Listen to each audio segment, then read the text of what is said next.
সুতরাং সবাইকে ছবি আঁকতেন, বাচ্চাদের মানে সহযোগিতা করবেন অভিভাবকদের উদ্দেশ্যে যারা প্রতিনিয়ত ছবিটা আঁকে। আর গড়ালবাড়ি পিপুলস অর্গানাইজেশন আপন্তনে আজকে দিনটি এখানে পালন কাটাচ্ছি এবং এই পরিবেশ দেখে আমার এত ভালো লাগছে যে কি বলবো। আমি অনেক প্রোগ্রামে গিয়েছি, অনেক জাজমেন্ট দিই, আমি অনেক ইনাগ্রেশন করি, কিন্তু আজকে যেন ঠিক অন্য একটা সময় কাটাচ্ছি ছোটো ছোটো বাচ্চাদের সাথে এবং প্রচুর মানুষ। যাই হোক, আমি ছবি আঁকা সম্বন্ধে দু একটা কথা বলতে চাই বাচ্চাদের, শিশুদের উদ্দেশ্যে। ছবি আঁকা হচ্ছে বাচ্চাদের মানসিক বিকাশ ঘটায়। বাচ্চা উপস্থিত আমরা যারা এই সদস্য অর্গানাইজেশনের আছি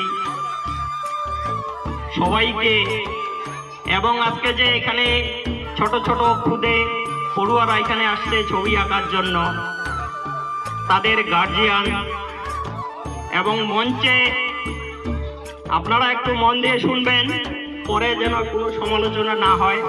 আমি অর্গানাইজেশনের পক্ষ থেকে সবাইকে ধন্যবাদ জানাচ্ছি, অভিনন্দন জানাচ্ছি। আপনারা যারা গার্জিয়ান আছেন তাদের উদ্দেশ্যে একটা কথা বলবো, আপনাদের ছোট্ট ছোট্ট ছেলেমেয়েরা এখানে যারা ছবি আঁকতে আসছে, এই ছবি আঁকার পরে আমরা জাজমেন্ট করবো। এখানে জাজমেন্ট করার জন্য আমরা জলপাইগুড়ি থেকে একজন এক্সপার্ট অর্থাৎ ছবি আঁকার বিষয়ে তিনি একজন বিজ্ঞ বিচারক মাস্টারমশাই বিভাগের ক, খ এবং গ উনি নির্বাচিত করবেন।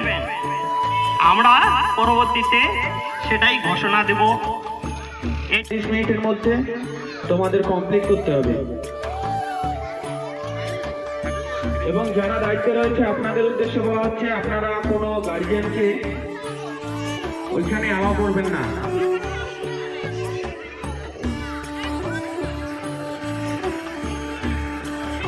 প্রতিযোগীদের উদ্দেশ্যে বলা হচ্ছে তোমরা ছবি আঁকা শুরু করে দাও।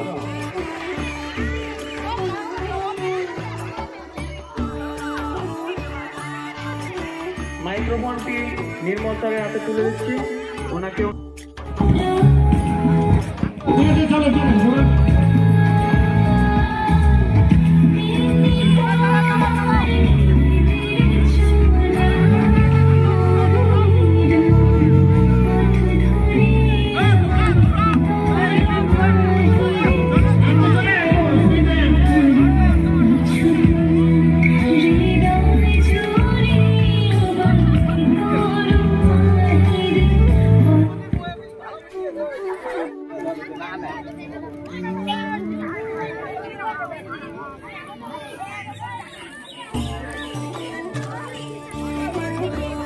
এনজিও পিপলস অর্গানাইজেশনের পক্ষ থেকে এটা তৃতীয় কর্মসূচি বাস্তবায়ন করা হলো।